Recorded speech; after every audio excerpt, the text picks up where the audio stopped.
दोस्तों, आपके पसंदीदा YouTube चैनल किरण जाधव पे मैं आशीष खिलकर वापस आपका एक बार स्वागत करता हूं। इस वीडियो में मैं आपको देने वाला हूं मेजर सेक्टर्स के ऊपर मेरा व्यू।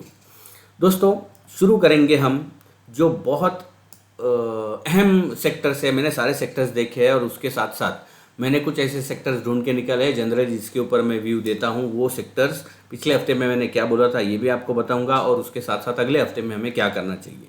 सो शुरू करते हैं। सबसे पहले अब हाँ, क्या आपने मेरा पहला वीडियो देखा जिसमें मैंने सारे मेजर इंडाइसेस के ऊपर बात की है? अगर नहीं देखा है तो आपको वो मेजर इंडाइसेस वाला जो वीडियो है वो भी देखना बिल्कुल मत भूलिएगा। ढेर सारे कमेंट्स, ढेर सारे लाइक, ढेर सारे शेयर्स मुझे आपसे चाहिए और आपके ऑनेस्ट फीडबैक भी मुझे आपकी कमेंट्स में देना बिल्कुल मत भूलिएगा।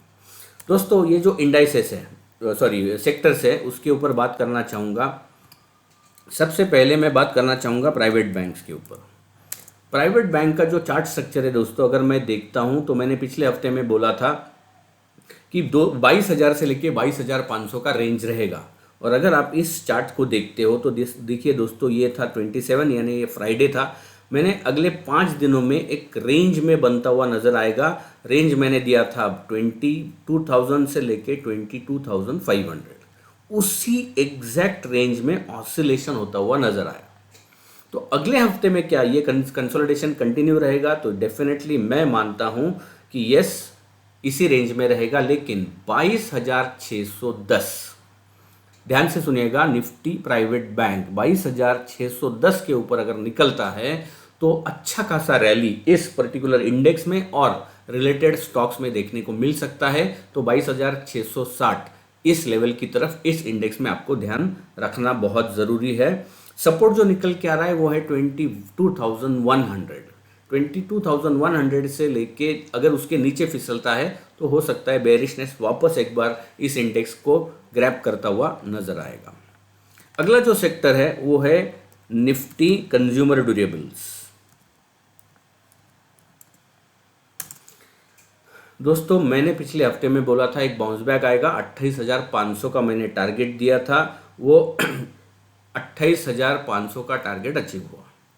अगले हफ्ते के लिए अगर इस रैली को, इस बाउंस बैक को कंटिन्यू करना है तो ऊपर का जो लेवल निकल के आ रहा है वो 28,800 है।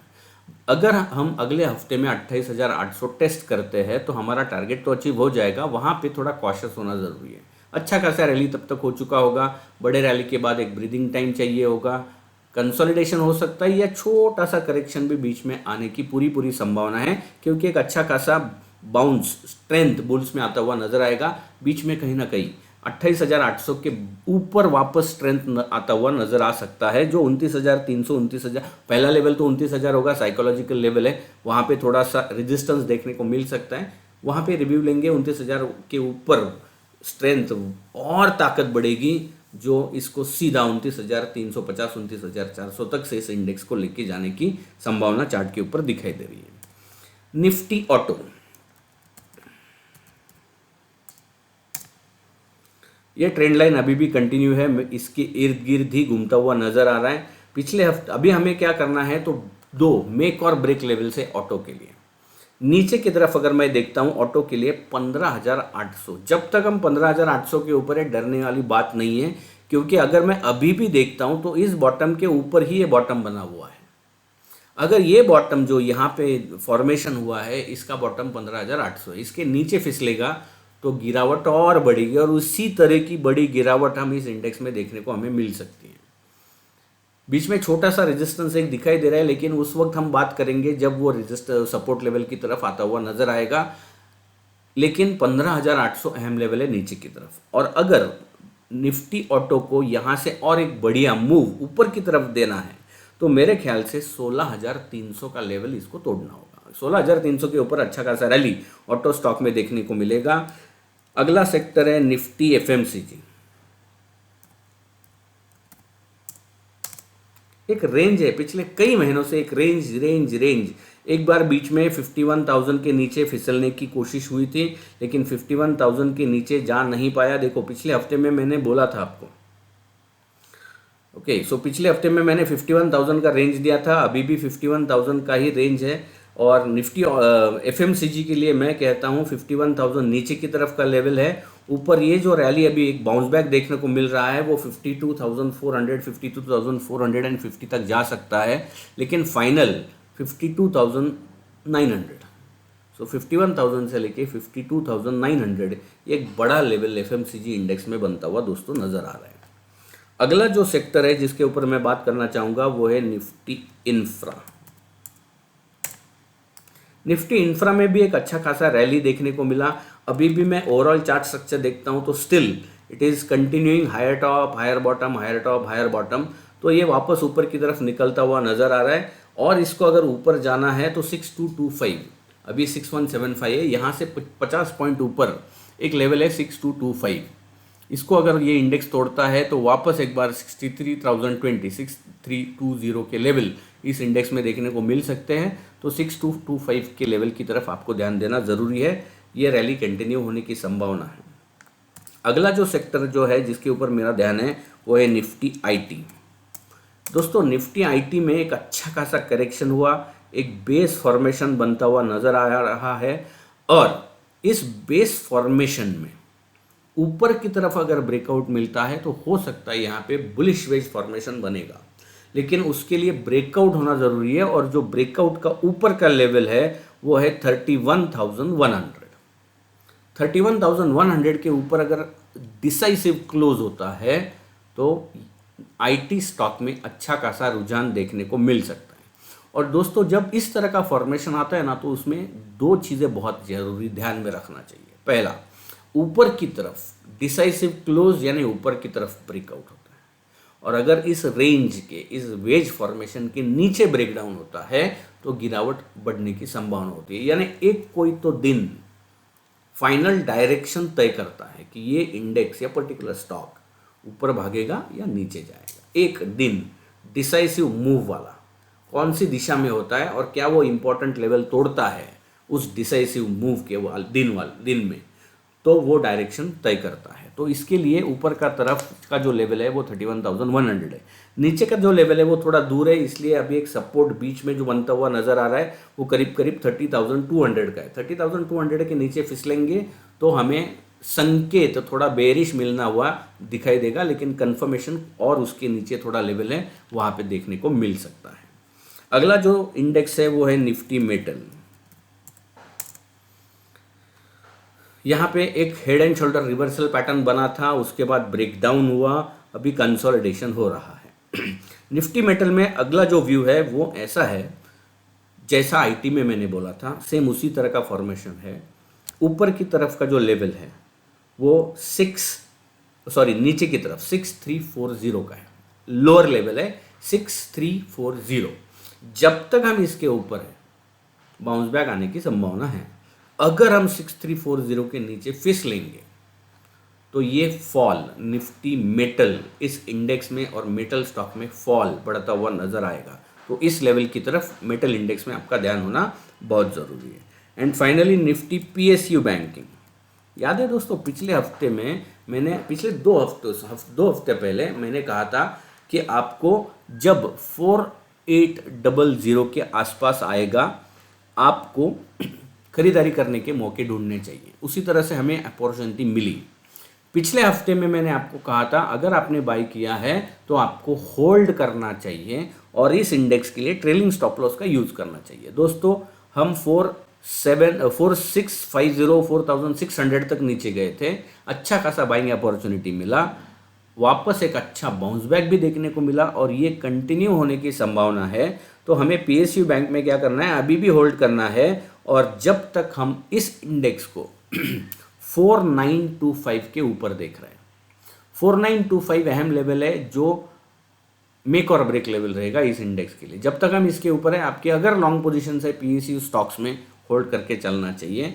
4925 के नीचे वापस थोड़ा सा बेरिशनेस आता हुआ इस इंडेक्स में देखने को मिल सकता है। तो दोस्तों ये था सारे मेजर इंडाइसेस के ऊपर मेरा व्यू। अभी बात करेंगे हम कमोडिटीज गोल्ड। सबसे पहले चालू करेंगे गोल्ड के साथ।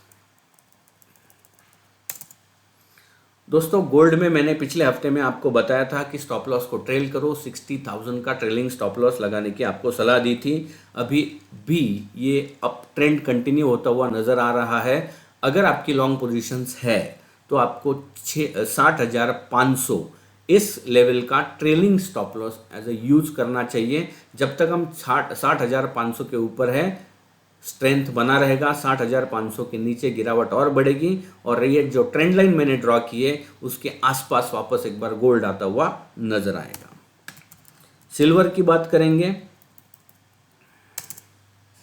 देखो सिल्वर की अगर मैं बात करता हूं तो सिल्वर मैंने आपको कहा था कि एक बाउंस बैक आएगा 72,800 तक मिनिमम। मैंने दो लेवल्स दिए थे 72,500, 72,800। पिछले हफ्ते का वीकली वीडियो जाके देखो मेजर सेक्टर्स के ऊपर और कमोडिटीज़ के ऊपर। मैंने कहा था एक बाउंस बैक आएगा 72,800 तक जा सकता है। हम 73,400 तक गए थे, एक अच्छा खासा रैली देखा। लेकिन आप ये येलो ट्रेंड लाइन देख रहे हो दोस्तों, उसके नज़दीक आके वापस एक करेक्शन हमने देखने को मिला। अगर आपकी लॉन्ग पोजीशन है तो बनाए रखने की सलाह होगी जब तक हम अहम लेवल नीचे की तरफ जो बनता हुआ नजर आ रहा है वो है 70,500। जब तक हम 70,500 के ऊपर है मैं मानता हूं कि ये कंटिन्यू हो सकता है, स्ट्रेंथ गैदर होती हुई नजर आ रही है। लेकिन अगर 70,500 के नीचे सिल्वर फिसलता है तो और फॉल बढ़ेगा, एग्जिट करने की सलाह होगी।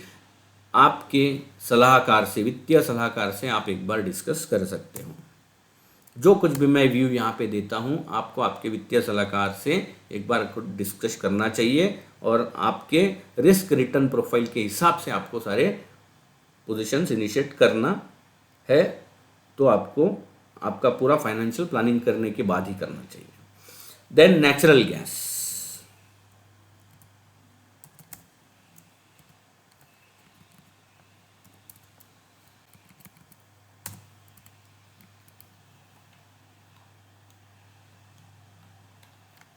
दोस्तों नेचुरल गैस की अगर मैं बात करता हूं, नेचुरल गैस का लेटेस्ट जो क्लोज है वो 292 के आसपास है, 292। कुछ महीने पहले मैं आपको एक रेंज बता रहा था, मेरे ख्याल से वो 240 और नीचे 190। अभी ये रेंज चेंज हो गया क्योंकि उसके ऊपर रेंज ब्रेकआउट मिला था, उस रेंज को वापस टेस्ट किया और वापस ऊपर की तरफ निकला है। अभी रेंज चेंज हो रहा है। इसका क्या रेंज है अभी? 276 नीचे की तरफ और ऊपर की तरफ 300। ये 25 पॉइंट का रेंज है, इसके बीच में ऑसिलेशन होगा। जब जब हम 276 के नज़दीक आएंगे खरीदारी करने के मौके मिलने की संभावना है। स्टॉप लॉस बहुत छोटा होगा, 270 के नीचे का स्टॉप लॉस लगाएंगे और ऊपर की तरफ 300 302 के लेवल्स वापस एक बार नेचुरल गैस में देखने को मिल सकते हैं। तो ये जो रेंज होता है इस रेंज का फ़ायदा उठाना, इस तरह से आपको आ जाना चाहिए। And finally crude. दोस्तों अगर मैं क्रूड की बात करता हूं तो क्रूड में एक रेंज वापस बनता हुआ नजर आया। एक बहुत बड़े रैली के बाद एक करेक्शन हुआ, करेक्शन के बाद वापस एक रैली आया, उसके बाद वापस एक करेक्शन। लेकिन एक बड़े पैमाने पे मैं देखता हूं तो यहाँ पे जिस तरह का मूवमेंट कैंडल फॉर्मेशन में देख रहा हूं, बहुत अहम लेवल कमोडिटीज़ पे निकल के आ रही है। अभी का भाव है 6712,